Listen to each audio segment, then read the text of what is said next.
Heading off to the doctor's office for a simple medical procedure, but you have to get anesthesia. What should you know about being put under in the doctor's office?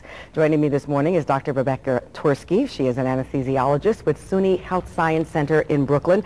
And we thank you very much for joining us. And right off the bat, what is the difference between being put under in the doctor's office or in the hospital?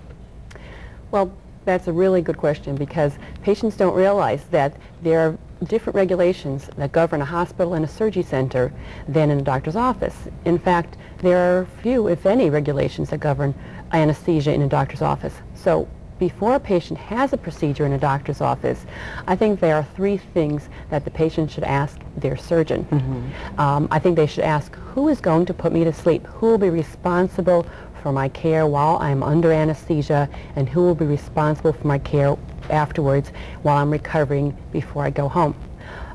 There are a lot of people out there that are providing anesthesia, and it's really important that the person be very qualified and understand the effects of anesthesia on the patient's system. The second thing you say is what monitoring procedures will be used. Right. There really should be no difference in the type of monitoring, which would include measuring the patient's blood pressure, their heart, and their breathing, just as if the patient had been having the procedure in the hospital or in the surgery center. What emergency preparations? Right. And I think the third thing that the patient should ask their doctor is what protocols are in place should an emergency occur. Are there protocols?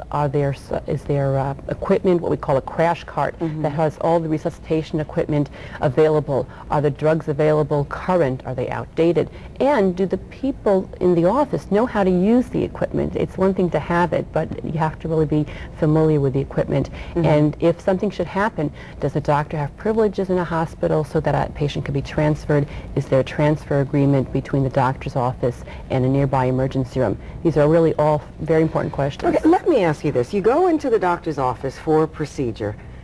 Is it the doctor who is giving you the anesthesia? Is it the nurse who is giving you the anesthesia? A physician anesthesiologist, after 4 years of medical school, has 3 to 4 additional years of specialty training. As an MD anesthesiologist, it would be my preference to have a physician anesthesiologist administer the anesthesia. A nurse anesthetist can administer anesthesia under the supervision of a physician. In either case, you need to have a qualified person who's trained in anesthesia. What questions should I be asking? You go in, we often ask so many questions, but the one that we forget to ask is, who is the anesthesiologist? Can I meet the anesthesiologist? Absolutely. What's his background or her background? I think that if you have a good relationship with the surgeon, these type of questions should be discussed prior to the procedure. The physician anesthesiologist can meet you or can call you before the procedure and discuss your medical health, any allergies that you may have, any prior history of anesthesia. That would be important for me as the anesthesiologist to know about before I would put you to sleep.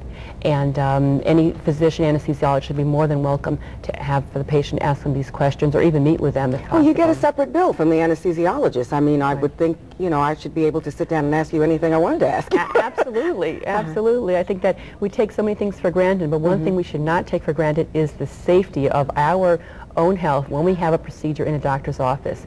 That you should be comfortable that the same degree of safety and vigilance that would happen in a hospital would occur in an office by a physician anesthesiologist. Are we seeing more and more procedures taking place in doctors' offices? Yeah, I think as we come toward the 21st century, we're going to see quite a number of procedures moving out of the hospital, going into surgery centers, and it's expected about 20% of all elective procedures will